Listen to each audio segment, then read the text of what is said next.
Yo, welcome back. This is Stu42 with another Minecraft video.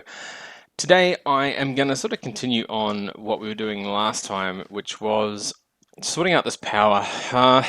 I've had a bit of a change of heart. So last time we set this shiny generator setup up, which is all well and good for giving us a little boost in power, but I really don't think I'm going to be able to keep up with the charcoal demands for this. So one of the things I've been thinking about is how we can still fix this power. It seems to be a bit of a hole in GregTech at the moment in terms of having something that you're able to, have running all the time for things like applied energistics. I mean, short of turning it off when I leave the server, but that's not really how we play on the server. So one of the things I was thinking of is to go back to like what I've done in one of my previous episodes is go back to biofuel. Now, that's probably best done with, where is it? The harvester.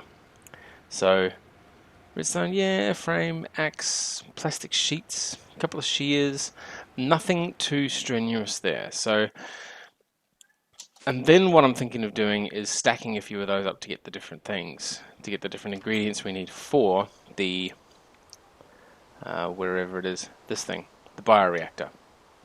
So the bioreactor is what we use to make to make the biofuel.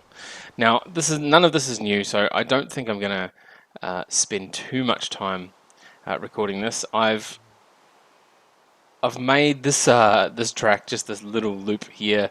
No longer have I got the big trees out here. I'm thinking this is where I can place my farms. Not entirely sure how big to make them or what we're going to do yet, but that seems to be what we're going to do. Maybe. Anyway, I'm going to run away and make a few things. I will be back in just a moment once we've got some materials together to see if this is actually going to pan out for us. So we'll see you in just a moment. We are back, and here we have the fruits of my labor, almost literally. I've made this a 13 by 13, so this has a bronze upgrade, I think, in it. Yeah, bronze upgrade. So as you can see, we're getting a bit of sludge. I'm going to need to deal with that. It also looks like it's going to need a planter under the middle, so we're going to have to deal with that. I'm not entirely sure what all I'm going to plant. At the moment, this is just, a very rough, here's a survivalist generator, here's a chest with some stuff coming back through. What are we going to do? Let's replant the blackberry. It's sometimes, I'm not sure how the yields are going to go. Yeah, see, sometimes it sort of harvests something. It does look like it's going to be positive in terms of harvesting more than it plants, though, so I will probably continue with this. This is getting dangerously close, though, to the very, very first video I ever made on Minecraft. So the very first video on my channel was, I think it was called the Biofuel building, and I essentially made this giant building that had all these fields stacked one on top of the other with a harvester and a planter, and then I used it to get the different materials I needed into the reactor, the bioreactors, into the bioreactor, and then into biofuel, and then semi-fluid generators, etc., etc. So I'm not going to spend too much time recording the process for this one. This video is gonna turn into a sort of a Playtime-esque video, so you can see sort of the process that I've gone through, but I think I'll do a lot of it off camera because otherwise it's going to be pretty boring, and I'm also going to cover a bunch of stuff that I have already covered, to be honest, and I just need to get some power. So I'm going to run away and cut this video here again. I'll come back in a moment with some stuff because I haven't figured out, like you might have noticed I had pipe up on the screen. So my dilemma at the moment is how am I going to transport the stuff around? So mod sorting extra utilities. So extra utilities has a bunch of pipes. I've never used extra utilities, so I'm not entirely sure how that stuff works. Has sorting pipes though, which sounds fantastic. Rationing pipe, sure. Energy extraction, hyper rationing pipe. So there's a few things we can do there. I don't really want to use rotary craft. We could keep going with the with the GregTech pipes, actually. It'll take a bit of doing, but we could do it. We could do it. So, in fact, I might even do that, to be honest, because they're smarter than these pipes. So these transport pipes will spit stuff out on the floor if there's no inventory to go into. So what I was thinking of doing is we'll have the harvester on the far side, maybe just on the side. Or they won't just harvest or something. So maybe I have the harvester here, planter in the middle. I'll dig down, I think, for the other fields. Not sure how many we'll make yet. As you know, the efficiency goes up the more different things you have. I'm hoping I don't have to make all 9 of these things. That would just be painful. Sugarcane might be a good option to put in there, seeing as the harvest that you don't need a planter for sugarcane. If it gets used in the bioreactor, I'll have to test that.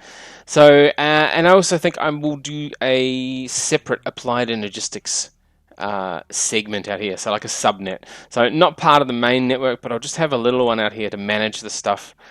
Yeah, that might be the way to do it, actually. We'll have some brass pipes grabbing the stuff from, well, actually it won't even need to grab because this will eject out. So this will eject out into the brass pipe.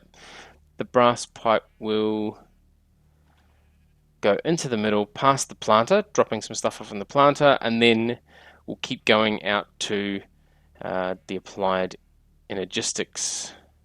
Yeah, probably applied energistics interface or something, and then we can have. Yeah, then we can have a bit of storage, maybe a couple of barrels, maybe just barrels in general. I think for the plants, and then yeah, who knows? I think you can put level emitters on these to stop them. Yeah, I mean it's all stuff I've done before. All right, so I'm going to run away now and get on with a bit of this build and see how far we can get. I'll be back. Well, as far as you guys are concerned, it'll be back in just a moment. As far as I'm concerned, I think it's going to take a bit of work before I hit record again, but we'll see where we get to. So, wish me luck. I will see you in just a moment for you. Okay, we are back, and a couple of days has gone by in the real world. I have the same farm still running. I have nailed out the power situation. This is still sitting here as a furnace generator, not really using it. I've managed to make a solar generator. Now, this will automatically... I used to think that you'd need the redstone signal to apply it to transmit energy, but it seems to have been fixed so that it just sort of outputs all the time whenever it's got power. So as you can see, the power flowing through there. So we have our harvester. I've put a void fluid pipe on top just to get rid of the sludge, and that's happily buzzing away. Have our planter still under here, filled up with corn. Now I've set this to consume stack off. What that means is it won't take the last item out of the stack to plant. This was useful when I had lots of different types of stuff in there. The other thing that I've discovered along the way is even though GregTech item pipes don't look like they're connected, they actually are connected, which is a really, really handy thing to know. Now, this is where it gets interesting. I've made another 2 levels down. This one's not powered quite yet. This one here is powered and running. And now this is where the consume stack off was good because I had so many different things in here. I've configured the grid here on the left to plant mostly strawberry because I'm going to turn this one into basically a strawberry farm. I did decide to just put some ender lilies over the side here just to see what would happen. And I left it overnight and we had, I don't know, 32, 40-ish ender lilies came out of it, or sorry, ender pearls came out of it. Unfortunately, no extra ender lily seeds came out of it, which was kind of annoying. But hopefully that'll pick up in the next little while. So we're nearly... Oh, the other thing, all of these piping runs across and up, and the same down here. This is the piping for the layer above, goes across and up, and just sits on this chest at the moment. That's literally all I've done. And as you can see, yeah, we're getting a lot of stuff, so this is pretty awesome. Take that ender pearl, thank you very much. So what I'm planning on doing is I'll leave this chest here just as a kind of a buffer thing. It's often handy to have some things stored. I was thinking about using barrels, but I mean a barrel's just going to store a ridiculous amount of stuff that I just don't need. I mean, I don't need a barrel of strawberries and a barrel of corn or anything like that. So what I was thinking of doing was having this here and then running the pipe along even more to have the bioreactors along here, and it would just fill the bioreactors as much as it could, depending on how fast the farm was going. Now, to get to that stage, though, we're going to actually need somewhere to put all this biofuel.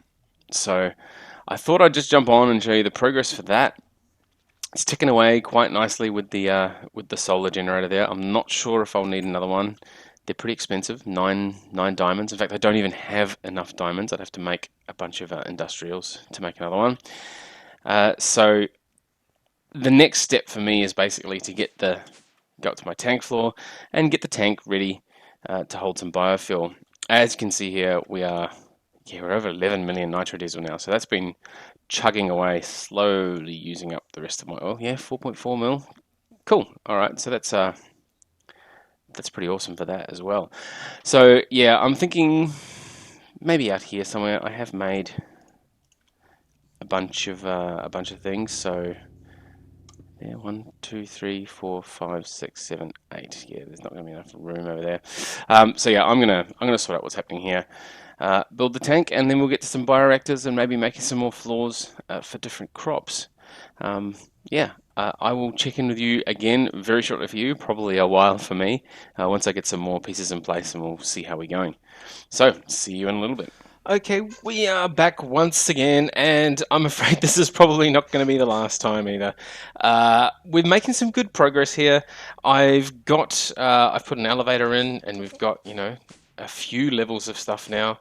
Chili pepper all the way down to peas, with one spare one waiting to go. I haven't got enough zinc for the brass item pipe yet. I do have compression dynamos running off the biofuel, powering the hardened energy cell. I might actually just turn that down a bit. And I've also got... Now I've put the switch on here because it lets you... Oh, we're actually building up some extra. Cool. So I put the switch on here because when you switch it, it actually lets you pause the running of this to let the levels build up so that you've got a nice sort of even spread of stuff. It looks like we're doing well on strawberries. All the berries are actually doing pretty well. In fact, strawberries are doing extremely well. Corn's getting there. Chili peppers, it was down to about 45, so that's growing. Peas lagging behind because I did have a little bit of that farm dedicated to tomatoes. Now, as you saw just before, I do have another farm below, so that'll take this efficiency all the way up by putting some tomatoes in there as well. I just need to make sure the piping's all right. Let's turn that back on. So this is nearly running all right. Now, I've done a quick bit of maths, and to run my AE system, I'm going to need about 440 RF per tick if I'm going to power up my RF, which I think is a reasonable thing to assume, seeing as it's working quite well with those compression dynamos. So if I give a bit extra, so 500 RF per tick, it means that a bucket of biofuel is going to last about 50 seconds. So every 50 seconds, I'll use a bucket of biofuel. Now, at the moment, this one bioreactor makes a bucket of biofuel about every 60 seconds. So it's not quite enough yet. I really do need the second bioreactor to be going. It's obviously not going to keep up at the rate that it's doing at the moment. So I am going to need another farm and potentially to make these bigger. I don't really want this episode to go on and on and on and on forever. So I will cut one more time and come back after I've done a couple of tweaks. But to be honest, after this episode, I probably won't increase the size of these farms until probably after I finish filming the episode, to be honest, because it is going to be a massive job. I'm going to have to upgrade all the upgrades, and then I'm going to have to make space for them as well. So even one more upgrade is going to push this out to here. An extra size upgrade, I'm going to have to start cutting into the hill, and likewise downstairs. It's going to be absolute nightmares trying to get everything together. But we're getting close to the end of the build in terms of getting biofuel on the way. Now, one more thing I was going to mention just before I cut. I've been using these GregTech items all the way through just because at the start, I really wanted to use GregTech. What I've found out along the way, though, after going to one of the other guys' bases, is we actually have these transfer pipes on the server. They are far cheaper and far easier to use. They I mean, I haven't got enough zinc to make any more of these. So what I'm going to do is I'm going to switch out all of the GregTech stuff for transfer pipes. Now that we've sort of broken away from GregTech a bit, I don't mind, making some of these stone slab. Yeah, it's going to be pretty easy to make a bunch of these. And then, of course, you can use the transfer nodes for energy as well. We've got our QED that we made in a previous episode.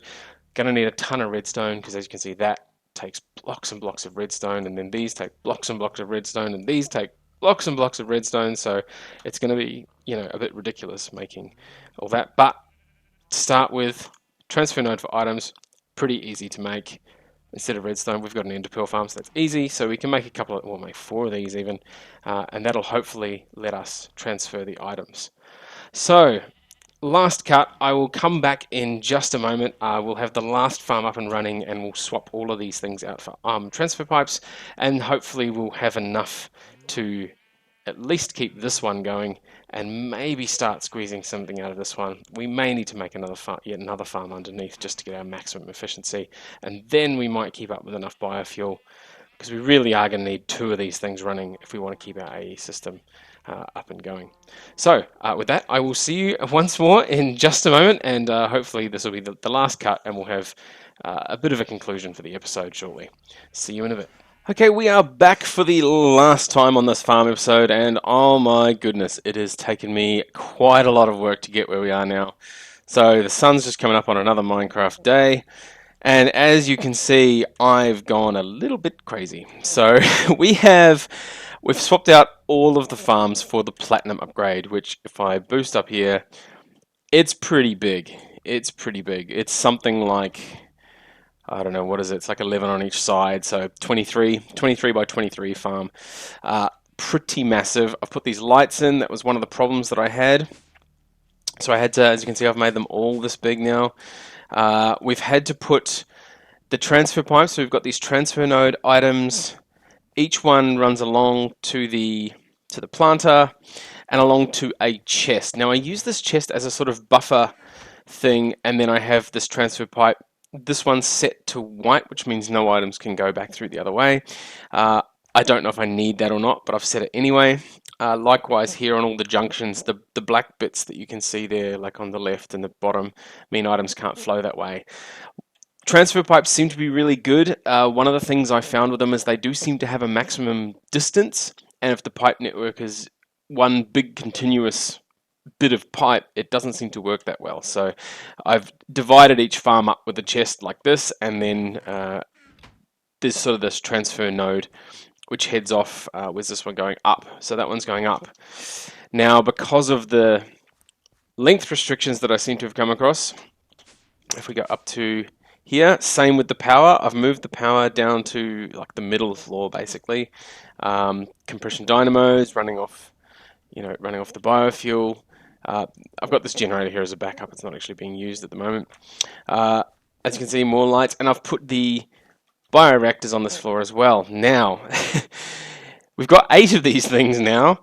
So 8 bioreactors. As you can see, 6 of them are currently turned on.